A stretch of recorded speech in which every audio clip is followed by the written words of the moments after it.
விழிப்புணர்வு பதிவு. இது மக்களுக்கு.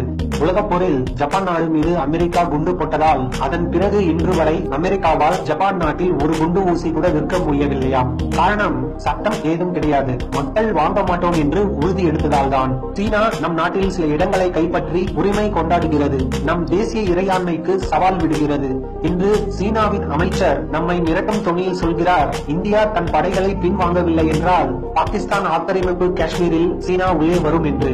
உண்மையில் நமக்கு பாகிஸ்தானை விட சீனாவே கண்ணுக்கு தெரியாத பலமான எதிரி. சீனாவை போரினால் அழிப்பதை விட நாம் நினைத்தால் பொருளாதாரத்தில் ஒழிக்கலாம். நம் நாட்டில் சீன பொருட்களின் சந்தை பெருமளவில் உள்ளது.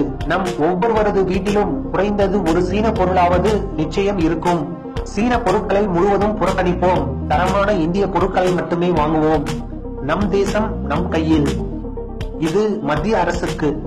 உள்நாட்டு வியாபாரிகள் உற்பத்தி செய்யும் கடலை மிட்டாய்க்கும் இட்லிக்கும் தோசைக்கும் 18% ஜிஎஸ்டி வரி போடுறீங்க ஜி. ஆனா பன்னாட்டு கம்பெனிகள் உற்பத்தி செய்யும் பிஸாவிற்கு 5% ஜிஎஸ்டி வரி மட்டுமே போடுறீங்க ஜி. டியூரெக்ஸ், காமசூத்ரா போன்ற கார்பரேட் காரன் உற்பத்தி செய்யும் காண்டம்களுக்கு 0% ஜிஎஸ்டி வரி போடுறீங்க ஜி. ஆனால் சிவகாசியில் உற்பத்தியாகும் தீப்பெட்டி பட்டாசுகள் தான் 90% இந்தியாவில் விற்பனை ஆகும் நிலையில் அதற்கு 28% ஜிஎஸ்டி வரி போடுறீங்க ஜி. இதனால் உள்நாட்டுக்காரன் உற்பத்தி பண்ற பொருட்கள் விலை கூடுது ஜி.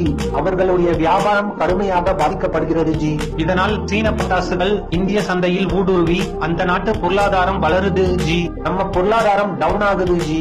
இந்த போக்கை நீங்க மாற்றிக்கொண்டு ஜி மக்களின் உள்நாட்டு உற்பத்திக்கு ஆதரவு போக்கை கடைபிடிங்க மோடி ஜி.